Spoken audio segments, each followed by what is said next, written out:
రాజకీయాల్లో పోరు అనేది ఎప్పుడు ఒకేలా ఉండదు. రాజకీయాల్లో మడి, తడి అనేవి కూడా ఇప్పుడు చూసిన మరొకసారి ఉండదు. కాంగ్రెస్ పార్టీ ఒకప్పుడు ఎవరైతే కాంగ్రెస్‌ని వ్యతిరేకించారో అవే పార్టీలు ఇప్పుడు ఐఎన్‌డీఏఏ కూటమిగా ఏర్పడి మద్దతు ఇవ్వడం చూస్తా ఉంటే రేపొద్దున జగన్మోహన్ రెడ్డి కూడా ఐఎన్‌డీఏకి మద్దతు ఇవ్వక తప్పదా? ఐఎన్‌డీఏ నుంచి వస్తున్న అవకాశాలు లేదంటే తాజాగా ఆయనకి ఆ ఐఎన్‌డీఏ కూటమిలో ఉన్న కొన్ని పార్టీలు ఆయనకి సపోర్ట్‌గా నిలవడం చూస్తా ఉంటే ఒక్కసారిగా రాజకీయాల్లో మార్పు రాబోతుందా? ఆయనకి ఆహ్వానం కూడా అందబోతోందా? అందుకే ఆ పార్టీలు మద్దతు ఇచ్చారా? దేశంలోని ఇప్పుడు ఈ చర్చ అయితే నడుస్తుంది. ఇదే అంశం మీద చర్చించే ప్రయత్నం చేద్దాం. సరే, ఒక రకంగా వైసీపీకి ఐఎన్‌డీఏ కూటమి నుంచి ఆహ్వానం అందిందా? ఆహ్వానం అందుతుందా? నిన్న జరిగిన పరిణామాలు చూస్తాను. వాళ్ళెవరు ఆహ్వానించలేదు, ఆహ్వానించుతారని కూడా నేను అనుకోను. ఈయన వెళ్తానంటే చేర్చుకునేందుకు వీళ్ళు ఏర్పాట్లు చేసి పెడతారు. ఈయనకి వెళ్ళే ఉద్దేశం ఉంటుందని నేను అనుకోను. ప్రాక్టికల్ గా అంటే ఒక అన్నా డిఎంకేనో లేదంటే నిన్న వచ్చి సపోర్ట్ చేసిన ఐఎన్‌డీఏలో భాగస్వామి కాదు. దాంట్లో నిన్న వచ్చిన వాళ్ళు సమాజ్వాదీ పార్టీ, ఆమ్ ఆద్మీ పార్టీ, శివసేన, ఉద్ధవ్ థాకరేది వీళ్ళవి. అదే సందులో ఏఐఏడీఎంకే గానీ తృణమూల్ కాంగ్రెస్ వీళ్ళకి సంబంధించినటువంటి. ఏఐఏడీఎంకే మళ్ళీ ఐఎన్‌డీఏకి వ్యతిరేకం. వాస్తవంగా ఇదివరకు ఎన్డీఏ భాగస్వామి, ఇప్పుడు ఇటుకు వచ్చింది అనమాట. అంతే. అట్లాగే తేడా. బీజేపీ వ్యతిరేక పక్షం నేను అనేది. ఇప్పుడు అన్నా డిఎంకే ఐఎన్‌డీఏ కూటమిలో లేకపోయినా బీజేపీ వ్యతిరేక పక్షమే. దాంట్లోకి ఎందుకు లాక్కొస్తుంది అంటే ఇంకా అప్పుడు తృతీయ పక్షం వైపుకి రావాలి. అప్పుడు అంటే బీజేపీ వ్యతిరేక పక్షాలన్నీ ఈయన పక్కన చేరుతున్నాయి. కామన్. ఇప్పుడు ఢిల్లీలో ప్రోగ్రామ్ పెడితే ఎవరిని 10 మందిని రమ్మంటే ఆటోమేటిక్గా వస్తారు.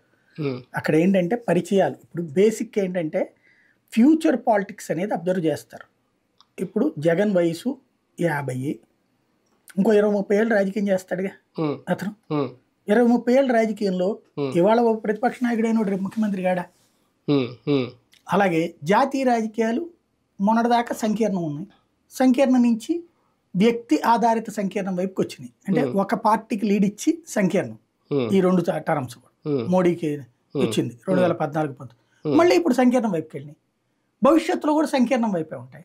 అట్లాంటప్పుడు ఏం చేస్తారంటే ఈ ప్రాంతీయ పార్టీలు ఒకళ్ళనొకళ్ళు కలుపుకోవడం ద్వారా జాతీయంగా చక్రాలు తిప్పాలనుకుంటారు.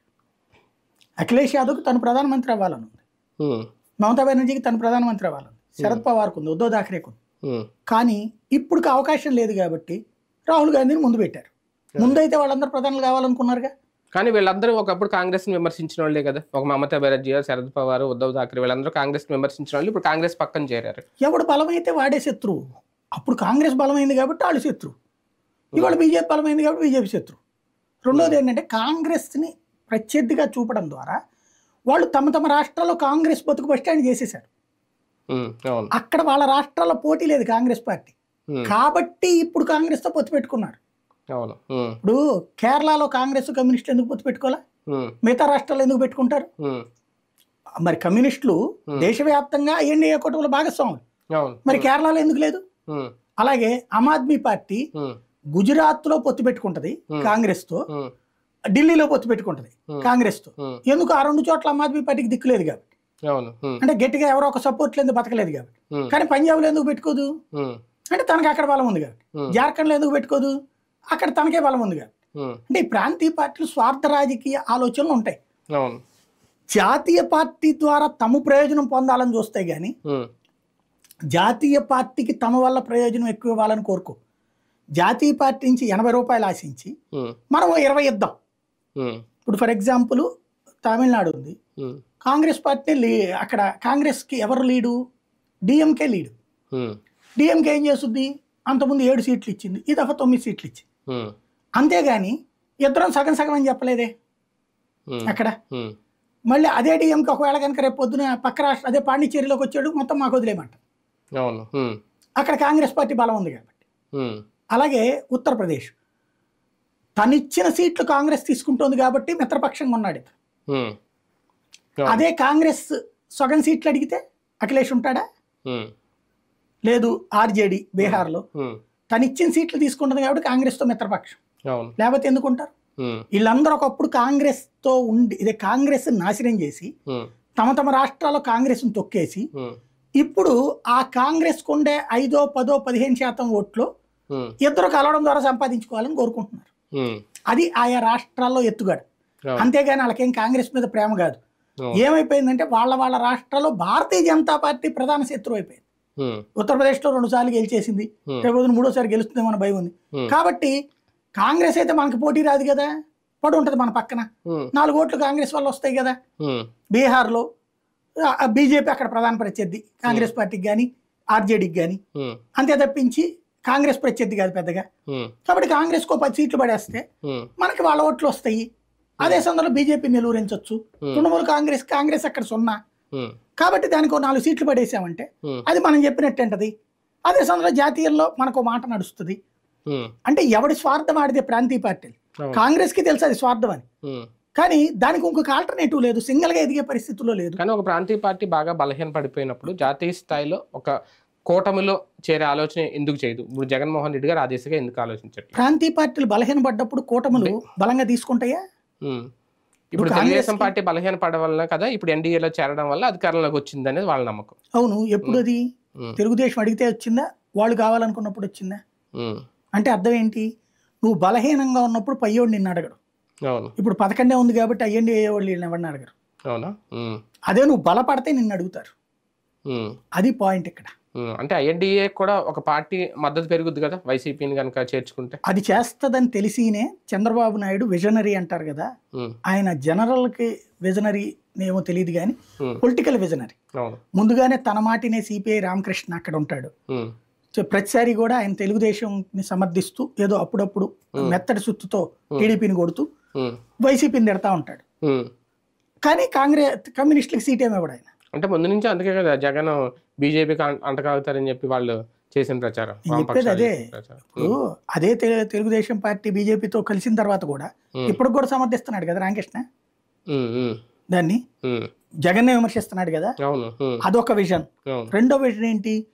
కాంగ్రెస్ లోకి ముందుగానే షర్మిల పంపించేశారు చంద్రబాబు. ఎప్పుడు జగన్ ఫ్లేర్ అప్ అయి హడావిడి చేస్తాడు అప్పుడు షర్మిల తెర మీదకి వస్తుంటది, ఇష్యూ డైవర్ట్ చేస్తుంటది. మొన్న జరిగింది, ఇప్పుడు జరిగింది. మొన్న ప్రతిపక్ష హోదా ఇవన్నీ అన్నప్పుడు తనే బయటకు వచ్చి మాట్లాడి ఇప్పుడు మాట్లాడుతుంది. అంటే కాంగ్రెస్ లో ముందే కర్చీఫ్ కూర్చుంది ఆవిడ. ఇప్పుడు ఆ కాంగ్రెస్ పార్టీ జగన్ తో మాట్లాడడానికి కూడా ధైర్యం చేయదు. ఎందుకు? రాజశేఖర రెడ్డి కూతురు నా దగ్గర ఉన్నప్పుడు ఎవరు మాట్లాడాలి? లోకల్ స్టేట్ లీడర్లు మాట్లాడాలి. మాట్లాడి చేయగాల్చుకోదు కదా. లేదు, జగన్ అంతా జగన్ అడగాలి. జగన్ అడగాలంటే తన చెల్లెల్ని తీసేయమని అడగాలి. అతనికి అడిగే మెంటాలిటీ ఉంది అట్లాగా. అంటే రాజకీయాలు అంటే ఎత్తులే ఉంటాయి కానీ శాశ్వత వైరాలు ఉండవు అంటారు. కరెక్టే. జగన్మోహన్ రెడ్డి గారికి అది వర్తించుతా అంటే జగన్కి ఇక గతి లేదు అనుకున్న రోజున వెళ్ళాలి. కానీ నన్ను అడిగితే అతను అట్లాగే ఉన్నాడు అనుకోండి, 5 ఏళ్ల తర్వాత రాజకీయం రేపు పొద్దున ఎన్డీఏలోనే రమ్మనొచ్చుగా. ఇప్పుడు 2 సార్లు పిలిస్తే కూడా వెళ్ళలేదు ఎన్డీఏ. ఐఎన్డీఏ కూటమిలోకి కూడా వెళ్ళాడు. నేను అనుకుంటున్నది ఏంటంటే నెక్స్ట్ ఎలక్షన్స్ టైంకి ఒకవేళ ఈయనకి తెలుగుదేశం దృష్టిలో ఇప్పుడు 4 సీట్లు వచ్చినాయి కదా, రేపు 10 సీట్లే వస్తాయి అనుకుందాం తెలుగుదేశం వాళ్ళ ఉద్దేశంలో. అదే తెలుగుదేశం పార్టీకి కూటమికి అంతా కలిపి 15 సీట్లు వస్తాయి అనుకుందాం. కేంద్రంలో 10 సీట్లు తగ్గినాయి కాంగ్రెస్ అధికారంలోకి.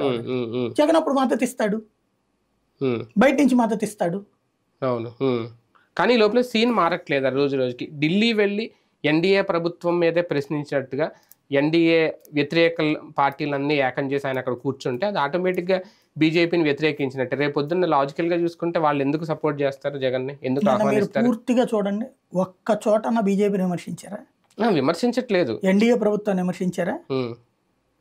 ఆయన ఎన్డీఏని తిట్టడు, తెలుగుదేశాన్ని తిడతాడు, జనసేనని తిడతాడు.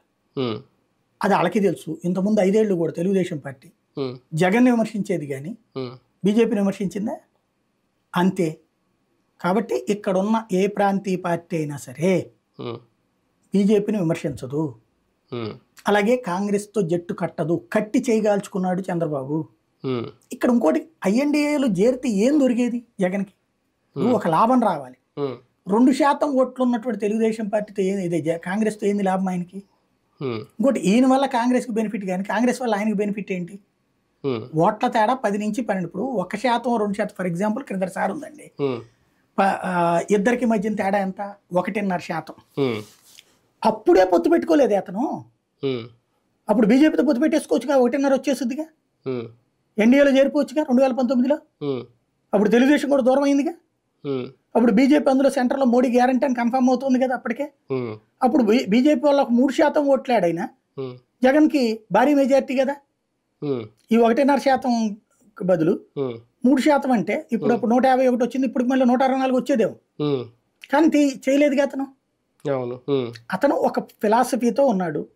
కేంద్రంలో ఎవడు అధికారంలో ఉన్నా అడిగి మద్దతు ఇస్తాడు, ఇంక్లూడింగ్ కమ్యూనిస్ట్ అధికారంలో ఉన్నా ఇస్తాడు మద్దతు, ఆమ్ ఆద్మీ పార్టీ ఉన్నా ఇస్తాడు. రాష్ట్రంలో తను సింగిల్ గా ఉండాలనుకున్నాడు. మేబీ తన పార్టీ భవిష్యత్తు ఉండదు అనుకుంటే కమ్యూనిస్టులతో పొత్తు పెట్టుకుంటాడేమో. కమ్యూనిస్టులు కూడా ఒక్కో చోట ఒక్కో రకంగా పొత్తు పెట్టుకున్నారు కదా.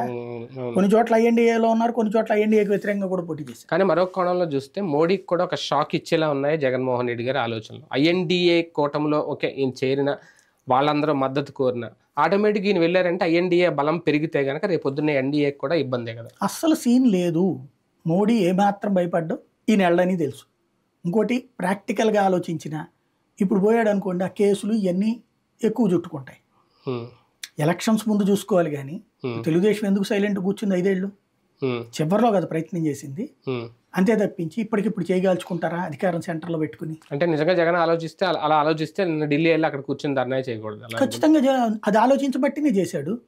తెలుగుదేశానికి తన శక్తి ఏంటో తాను ఎన్డీఏకి వ్యతిరేకం అవుతున్నాననే ఫీలింగ్ ఉండదా? ఎవరికి లేదు అంత సీన్. కేసులు ఈయన జైల్లోకి పెట్టి అన్నీ ఆలోచించాలంటే అక్కడికి వెళ్ళి కూర్చుని అసలు అక్కడ కూర్చోవడం వలన కేంద్రానికి కూడా తెలిసింది జగన్ పోరాటం చేసే క్యారెక్టరు, తగ్గే క్యారెక్టర్ కాదు, అతనితో గొడవ అవసరం లేదు. బీజేపీ ఏం వైసీపీతో గొడవ పెట్టుకోదే, వైసీపీ ఏం బీజేపీతో గొడవ పెట్టుకోదే. అది అక్కడికి వెళ్ళి కూడా అతను చేసింది వాళ్ళని ఒక్క ముక్కన్లా. అతను విమర్శించింది తెలుగుదేశాన్ని, తెలుగుదేశం ప్రభుత్వాన్ని. అక్కడ ఇతను 2 రాష్ట్రాల కూటమి ప్రభుత్వం ఉంది కదా, టీడీపీని అనకపోయినా బీజేపీ కూడా అందులో ఇన్వాల్వ్ అయ్యింది. ముందు మరి తెలుగుదేశం ఎందుకు అనలేదు అంటున్నా. అప్పుడు మరి తెలుగుదేశం ఎందుకు అనలా బీజేపీని? వైసీపీకి సపోర్ట్ చేస్తుంది అంటే జగన్ దృష్టిలో ఆంధ్రప్రదేశ్లో ప్రభుత్వం వేరు, భారతీయ జనతా పార్టీ వేరు అన్నట్టుగా చూస్తున్నారు. కూటమి ప్రభుత్వంగా చూడట్లేదు. చూడడు అతను. ఇక్కడ ఎన్డీఏ తిడతాడు, ఇక్కడ తిడతాడు, సెంట్రల్కి వచ్చేటప్పుడు ఒక తెలుగుదేశాన్ని విమర్శిస్తాడు అతను. అతను ఫ్రమ్ ద బిగినింగ్ ఆ ఫార్ములాతోనే ఉన్నాడు, అదే నడుస్తుంది. రెండోది ఏంటంటే సింపుల్ లాజిక్ ఏంటంటే ఒకటికి ఒకటి కలిస్తే 2. రాజకీయాల్లో 2కి 2 కలిస్తే కూడా 0 అవ్వచ్చు. అతనికి ఆ ఫార్ములా బాగా తెలుసు. కేంద్రంతో గొడవలు పెట్టుకునే రకం కాదు, మోడీ కూడా ఇతను గొడవలు పెట్టుకుంటాడు అనుకోవట్లేదు, అది క్లియర్. కానీ ఒక శివసేన లేదంటే సమాజ్వాదీ పార్టీయో తృణమూల్ కాంగ్రెస్ వీళ్ళ సపోర్ట్ ఇవ్వడానికి కారణం ఏంటి? జగన్ కి వాళ్ళ మద్దతుగా ఉండడానికి కారణం ఏంటి? నేను చెప్పాను కదా ఇందాకనే, ఫ్యూచర్ లో ఎప్పుడన్నా కూటమి ఇష్యూస్ వచ్చినప్పుడు ఇదిగో మేము జగన్ తీసుకొస్తామని మాట్లాడచ్చు వాళ్ళు. రేపు ఐఎన్డీఏ కూటమి అధికారంలోకి వస్తున్నప్పుడు 10 దగ్గర అనుకోండి, మేము జగన్ తో మాట్లాడతామని చెప్పి వాళ్ళు అప్పుడు ఆ మాట్లాడే పెద్దరికం ద్వారా వాళ్ళు చేసుకోవచ్చు. రెండోది ఏంటంటే ప్రాంతీయ పార్టీలు ఒకళ్ళనొకళ్ళు కలుపుకోవడం బెటరు, స్నేహాలు అనే లెక్కన ఉంటారు సాధారణ. అంటే భవిష్యత్తులో ఆ పరిస్థితి వస్తే పోనీ అప్పుడైనా జగన్ వీళ్ళని చూసైనా మద్దతు ఇచ్చేస్తారా? ఐఎన్డీఏ కూటమి రేపు అధికారంలోకి వస్తే మద్దతు ఇస్తాడు అతను ఖచ్చితంగా. అధికారంలోకి వస్తుంది 2029లో అంటే అప్పుడు ఈయన అవసరం ఉంది అనుకుంటే, ఈయన అవసరంతో సంకీర్ణంతో వస్తుంది అనుకుంటే, అవసరం ఉన్నా లేకపోయినా కేంద్రంలో ఎవరున్నా మద్దతు ఇస్తాడు అతను. కేంద్రంలో ప్రభుత్వానికి అదే అవును, అది బీజేపీ ఉన్నా ఎవరున్నా ఇస్తాడు, కాంగ్రెస్ ఉన్నా ఐఎన్డీఏ కూటమి ఉన్నా. రైట్, చూద్దాం దేశవ్యాప్తంగా సీన్ మారబోతుందా? నిజంగా జగన్మోహన్ రెడ్డి గారికి మరి ఐఎన్డీఏ నుంచి ఆహ్వానం అందుతుందా లేదా అనేది వాళ్ళు నిన్న పార్టీలు ఇచ్చిన మద్దతు చూస్తా ఉంటే భవిష్యత్తులో ఆయన అటు వెళ్ళబోతున్నారనే ప్రచారం, అందులో వాస్తవం ఎంత చూద్దాం.